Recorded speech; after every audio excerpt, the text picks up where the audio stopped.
numbers indicate by about 47 or 48 of this race, he'll be there. Well, let me update that for you. 3.8 seconds is now the gap between this man on screen and the race leader. Just 3.7 seconds, in fact, now. So it's diminishing literally as we speak. So the energy in that tyre is still working for them. But equally, Fabian can't go too crazy and go into quali mode and abuse those tyres, or he'll have a problem at the end with 10 laps remaining. But like we've been selling all weekend, this is brewing to a great battle. The peak this afternoon here will be worth the wait, because at the moment it's 1.2 seconds between the Red Bull teammates, and then there's another 1.5 seconds back to McLaughlin, and then Coulthard is right in this battle. Good call by Red Bull, because look at the gap already for Whincup. Now, don't you worry, Shane van Gisbergen will be driving that car as hard as he can. So and with his elbows up. So 100%. Now that he knows his teammates cleared him, he won't gift it to Scott McLaughlin. And no lack of spirit between the two Kiwis yesterday when they went head-to-head. Now, our trending talks lap speed. It doesn't talk track position. So when Coulthard gets there, what happens? Car 55 exceeding the track limits in turn 5. Austin has exceeded down in turn 5. That's the spot where we saw the opportunistic move earlier from Shane van Gisbergen, and those little moments where you bag up coming out of the last corner can hurt you because it superheats the rear tyres. That'll make him a bit vulnerable down at turn 2. McLaughlin is right on him. And in fact, Gizzy had a battle to try and turn it in down at 1 as a result of all that. So he's got a little balance drama going there at the moment, Van Gisbergen. And one thing's for sure, the best seat in the house is Scott McLaughlin's race seat, because he knows it, sense it, can feel it, and he'll be eyeing up what he can do. And there's his teammate right behind. So now, spanning the top 4 cars, there's a mere 3 seconds with 9 laps remaining. But it was only half a second gain from Coulthard to Whincup on that lap. So that's diminishing returns already. And the traffic effect begins to get played into this now as well. So reducing the gap initially in fresh air is reasonably easy. Now you've got McLaughlin and Coulthard being affected by hot air, by turbulence. He's starting to sniff. This is the spot. Going to be right in behind off Corporate Hill. And when Shane feints left, you go right. He hasn't got the car close enough on this lap. He's right in behind him. You battle to have those cars any closer without touching. Great shot. How close were they? If freeze frame in the middle of turn 8, he wouldn't have been able to stand between the 2 cars. It's on. Look at this. Gizzy's battling for grip. Scott can sense it. He's going to have a crack. Now, last time down here at turn 1, Shane had a real battle. He had to carry the brake a long way to wrestle it down there. Whincup's checked out, but this group are so close. Shane very carefully guides it through there. This time it's McLaughlin with Aero understeer. He's now vulnerable to Coulthard, who has a look down the inside. Thinks better of it. There's a lot at stake, a lock-up. And a little error right now could prove very costly within a team. This is the thing that'll cruel Fabian's run, because as I said before, it's not about the lap time now, it's about getting by. So the track position is king when you've been slowed down. And he almost had a look, he almost played that card. Scott almost dived down the inside. Now this gives Fabian a run. He's got a run, he was down the inside for turn 6. Got him. Nice move. Now, Fabian's got good enough tyre quality to probably make the move stick. Yeah, Scotty's battling with Shane. Shane's shrewd enough to put it in just the right place at just the right time, and he's a hard racer. But he's lacking in grip relative to Coulthard. Now, once Fabian can clear him, if he can clear him, has Whincup skipped away sufficiently? He was the winner for the 200k race this time last year, Jamie Whincup. He's in the box seat at the moment, and the threat remains car number 12. Fabian Coulthard will concentrate on his corner exit speed here. He's right with Van Gisbergen. He gets a beautiful exit. He'll have a good sniff at him on the run to 1. If that doesn't work, he'll definitely have a crack at 2. He's actually going to take the opportunity now, but when you go down there, it's the narrow line. So he concentrates on hitting the apex at 1. Gizzy was vulnerable last time through. Fabian will be trying to find 50 revs here to make the difference.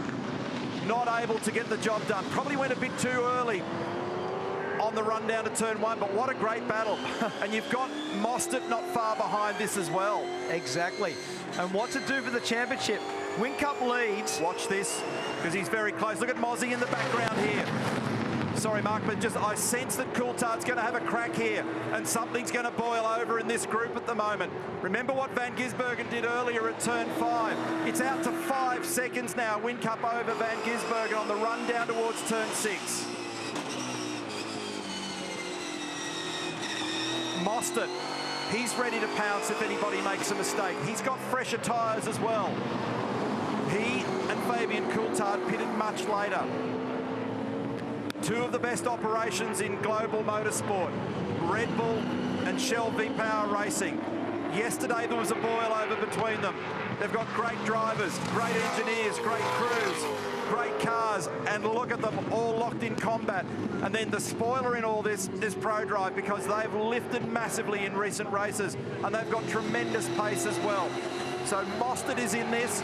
Here we go. He's stalking him once again. Coulthard is all over the back of Van Gisbergen. He's reading the part number on the rear wing. He sticks the nose down the inside, but it's so difficult down there at 1.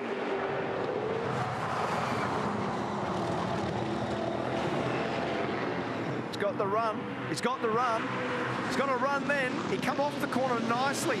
He moved it straight over. Shane moved it over. 5 laps to go. That was very good car placement.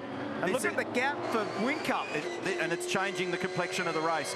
So Whincup's now getting a get-out-of-jail-free card. So Van Gisbergen, in this battle with Coulthard, is letting Whincup off the hook. So contemplate this. If Whincup wins, he gets 150 points. If McLaughlin finishes where he is now, he gets 120 points. It closes the gap by 30. He had a 42-point margin, McLaughlin over Whincup coming in. That brings it down to just 12 points leading into the Enduros. This is great stuff. And if Whincup closes this deal, he's won more races in supercar competition than any other driver in history. What a great battle at turn 8, the hairpin, second gear. There's the gap. But right now, it's about who picks up these minor placings on the podium. 7 seconds is the gap, Whincup to Van Gisbergen. He's gone. 6 laps remaining. So if Whincup does this, he moves on to 106 race victories. There he is. He's got 105 equal with Craig Lowndes at the moment. He was the winner on the Sunday last year. We talked up his consistency and speed at the end of the first stint today, and it's paying dividends for him again right now. Van Gisbergen is doing a great job in a car that isn't quite there. Have a go at Mostert. He's almost gone sprint car mode through turn 1. Great driving. And Mostert's having a cheeky look here. Have a look at this. What a great race. Van Gisbergen, as you said, he's a little wounded. The tyres aren't quite as good. But he's a magician at squeaking every 100th of a second out of that car. He's got it perfectly positioned. He's not sliding it. He's driving it within its capabilities, and he's holding these guys at bay. That takes a bit of doing. That's the spot. I think Fabian, if he gets off 4 into 5, can do a little dive down the left and make that stick. Or he gets the run here. This is the other one. McLaughlin uses lots of curb at turn 6. This is Corporate Hill. Trail the brake over there. There's a bad bump, but he gets in there so well, Van Gisbergen, that he gets a little gap, and that little gap just is a little reprieve, just enough for Fabian not to have a dive. Now the rear tyre on Fabian's car is starting to go away. Okay, mate, there's 5 to go. You need to pass Gizzy to come second. Well, that's obvious. That's the line of the weekend. We'll clip that off and give that a run later in the week. So Phil Key to a somewhat sarcastic Fabian Coulthard. So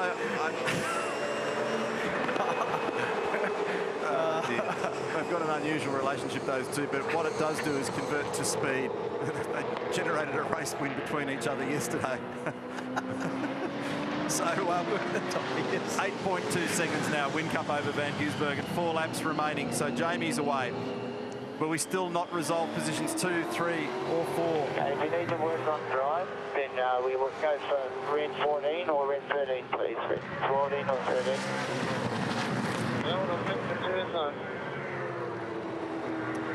So Phil's just offering up some anti-roll bar settings for Fabian Coulthard to try and settle down the rear of the car, and that'll be a stiffer front bar and a softer rear bar setting for him to try and get a bit more traction. He's just blocked up there at the moment. It's a traffic jam between Van Gisbergen, Coulthard, McLaughlin and Mostert, 2nd, 3rd, 4th and 5th in this race. And then he says, yeah, copy that, Pat, copy that. do you copy? Because to make that change, to make the rear bar less stiff or the front bar stiffer, it will hurt the turn. So he said, I don't want to hurt the turn. So he's complaining about the exit drive and being able to come off the corner. Because one of the arts and one of the things about overtaking is to put yourself in the right position to take advantage of your car speed versus your counterpart. That's a great run now. He's got a great run, but through turn 1, Shane's very, very good. It's frustrating at this end of the race when you lack grip because you feel as a driver as though you can do so much more. But it's about trying to maximise everything you've got and the conditions that you've got to drive to. And these guys are giving a masterful performance in that art form at the moment. Maximum attack, slipping all over the road. Whincup's away and gone. And right at the moment, this is a nail-biter. And nobody has made a mistake. Certainly not a big one. And not enough for them to change the current order. This is the spot down there. Come off 4 and down the inside at 5. You saw Shane do it earlier. He might get down here again now. This is definitely the part of the track where Fabian's got pace. He's made him cover, which is always a good sign. As soon as you start to block, he might get there now. He has. Great move, Fabian Coulthard. Now, can he get around the outside, Shane? Because I didn't know whether he'd get back in. Because that's Scott McLaughlin. He needs to get down there too and take advantage of track position. There could be a boil over. He's giving him a bump. In fact, 3 of them are absolutely into each other, and that could profit Mostert. That was about as tight as it gets. It was about as rough as it gets without an upset. But he's got the job done now, Fabian Coulthard. That was a great move. So now, do we see another change? The last spot on the podium's unresolved. We thought he'd give you a tap in the back. He's cheeky, isn't he, mate? But great job. It was a great job, Fabian Coulthard. Now he's away, but he's 9.75 seconds behind Whincup. Look how close they are running through turn 1. McLaughlin, big understeer in behind Van Gisbergen. Mostert's there to try and pick up the pieces, but he also runs wide. He's dislodged the front air dam on Scott's car, so that won't be helping the front aero. Aussie goes searching for an alternative line. So here's a helping hand. Scott, I'll help you here. Gives him a fair bump on the way out of turn 2. He's changed his line totally, Van Gisbergen, to straighten the exit up at turn 3. He's trying to conserve the tyre. So the aero on the front of Scott's car has been hurt. Have a look at the amount of damage on the right front of car 17. And have a look at the gap already for Fabian. He's down the inside. There's going to be contact. No, he doesn't. Beautiful manoeuvre. It's not done yet. He might crisscross him. So Gizzy comes back down the inside. Does he get the nose up there? And if he does, that's awkward on the outside. He doesn't. What a great exchange. Watch out for Mostert. He's in the game here too. Brilliant motor racing at Sydney Motorsport Park. That is great stuff. 2 Kiwis. And the dive down the inside at 6. The crisscross for 7. Down the inside goes Van Gisbergen and holds position at turn 8. Well done to both guys. That's a great bit of driving. And clean racing. Great respect. Final lap. 9.3 seconds the gap. Whincup to Coulthard. The battle for 3rd place unresolved at the moment. Currently sits in favour of Van Gisbergen. Right behind him is Scott McLaughlin, who in turn has got Chaz Mostert behind him. Big moment in the history of the sport coming up. Gizzy covers. Mostert searching high again, looking for a very different exit, but there's nowhere to go. This is not over. Great race this afternoon. Well done to all those that have managed to guide their cars up to the top. So here is Jamie Whincup. He won here the corresponding race in 2016. Here's the battle for the minors, still to be resolved.